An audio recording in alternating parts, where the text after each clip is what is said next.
When it comes to games trying to emulate Star Fox 64 or the original Star Fox, most either overshoot or fall short. As a huge fan of the series, I've seen plenty of attempts that didn't quite hit the mark.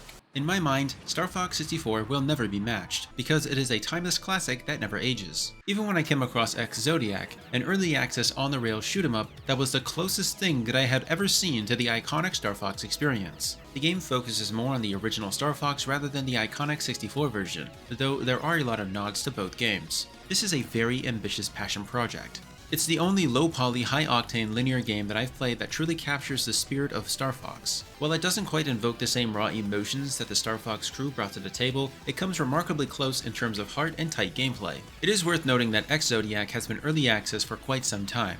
The purpose of early access titles is similar to crowdfunding platforms like Kickstarter. They offer indie developers the chance to showcase their passion projects while receiving funding to continue the development, usually as unfinished games, some of which never get finished. Ideally, this model allows for progress without the risk of sudden backpedaling or developers abandoning the project after cashing out. This is because Steam offers protection that allows users to request a refund even after the standard threshold, in cases where games are abandoned before their full release. The developers are actively working on implementing new levels, each drawing inspiration from Star Fox in its own unique way. As it currently stands, there is about 2 hours of playable content available, but the game is still far away from being finished as of the date of review. When it comes to the presentation, the soundtrack alone sold me on the idea that the game is heading in the right direction. The developers clearly understand the creativity that defined nearly every classic title in the retro catalog of games due to their limited file space. It really feels like they knew how to bring that feeling to life. Every part of the OST is upbeat and infectious, whether you're in a boss fight, tackling a bonus stage, or cruising through the on-rail missions.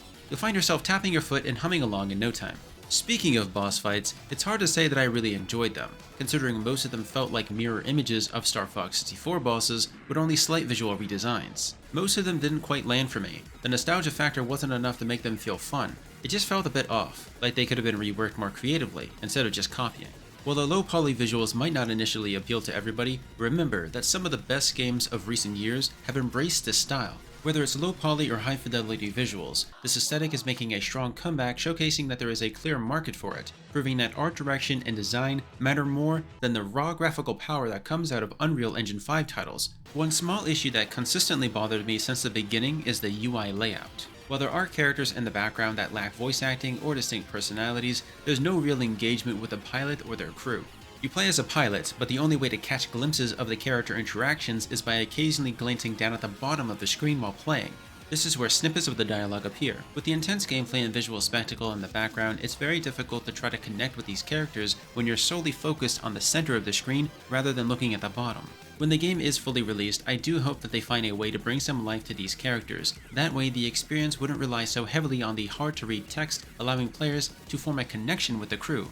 In the current state of early access release, Zodiac features 11 stages, with more on the way every few months. Even with all of these levels combined, you're still looking at only about an hour of playable gameplay. It's not necessarily due to a lack of replay value, but rather because there's a lack of diversity in the gameplay, since you don't have a lot of control over where you go and what you do, since it's all a straight line.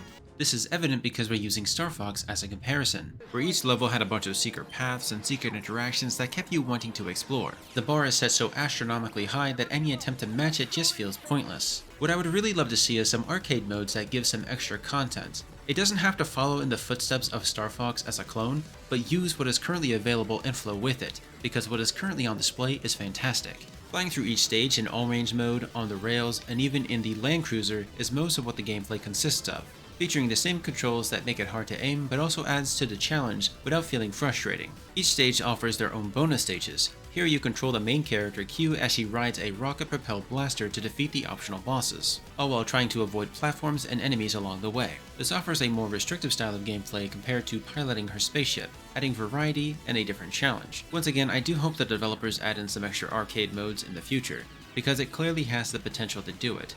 Zodiac is a great game with tons of potential, even though it is not currently finished. The developer just needs that little extra push, both physically and financially, to bring it across the finish line in the hopefully near future. If you're a big fan of Star Fox, or somebody who does not mind a game that isn't fully fleshed out yet, but still wants to support a developer who is hard at work bringing their passion project to life, then I would highly recommend picking it up when you can.